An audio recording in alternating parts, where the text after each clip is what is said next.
आइए अब हम आपको बताएंगे कि ग्रहण काल में मंत्र साधना कैसे की जाए। मंत्र साधना की क्या विधि है। अगर आप चाहते हैं कि आपकी मंत्र साधना हो और मंत्र सिद्धि आपको प्राप्त हो जाए, आप जो चाहें वही आपकी वाणी के द्वारा निकलने लग जाए और वही वाणी बोले जो आप चाहते हैं, और आप लोगों के लिए कल्याण के लिए जो करना चाहते हैं वो आप सिद्धि की कैसे करेंगे, उसके लिए सिद्धि का नियम क्या है तो मैं आपको बताऊंगा यहाँ कि सिद्धि का नियम क्या है। कि जब ग्रहण प्रारंभ हो उससे पहले स्नान करना है और स्नान करने के बाद अपनी आसन लगा करके आप किस इष्ट की साधना करते हैं, किस इष्ट को मानते हैं, उस इष्ट का मंत्र का जाप प्रारंभ कर सकते हैं।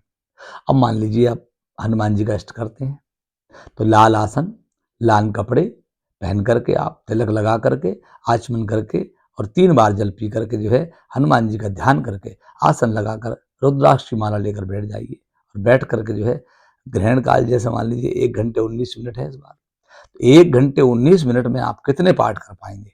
आप हनुमान चालीसा के उतने पाठ करिए। वो पाठ आप जब करेंगे उसके बाद उसमें हवन कर दीजिए। हवन करने के बाद आप अगर हवन नहीं कर सकते तो उसका 10% आप थोड़ा सा जाप और कर दीजिए। तो ये हनुमान चालीसा से आपको विशेष लाभ प्राप्त हो सकता है, आपको सिद्धि प्राप्त हो सकती है उसकी। अब हनुमान चालीसा सिद्धि करने के लिए क्या करना है। ऐसा नहीं कि किताब लेकर बैठ गए।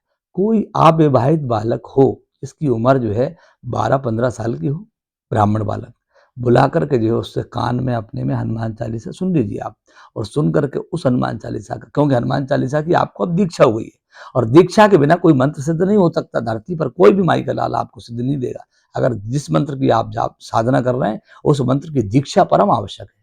दीक्षा के बिना आप सिद्धि नहीं प्राप्त कर सकते, इसलिए दीक्षा दीक्षित हो जाए आपसे आप।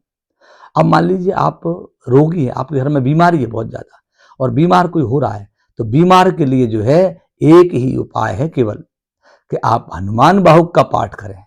हनुमान बाहुक का पाठ अगर आप करेंगे तो आपके घर में कितना बड़ा रोग हो, आपकी शत्रुता हो, आपका केस चल रहा हो कोर्ट में और आप पर कोई वार करने आ रहा हो, कोई आपको मारने आ रहा हो, तो हनुमान बाहुक का पाठ अगर आप जो है ग्रहण काल में करते हैं तो ये मेरा विश्वास है कि आपके समस्त रोग नष्ट हो जाएंगे और आपके शत्रु परास्त होकर घर बैठ जाएंगे और आप पर किसी प्रकार की कोई समस्या नहीं आएगी। ये मेरा विश्वास है। इसलिए आप अपनी इसकी साधना कैसे करना है वो मैंने आपको बता दिया। अब क्या है, ग्रहण काल में क्या करना चाहिए।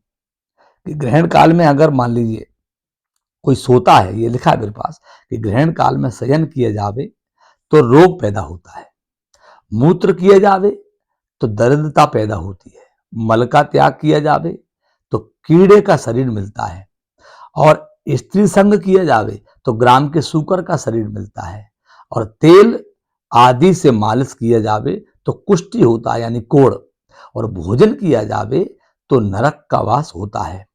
और इसलिए जो है हमको ये नहीं करना है।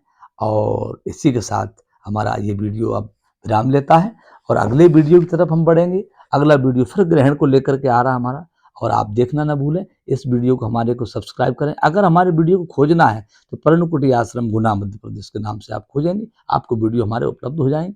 इसी के साथ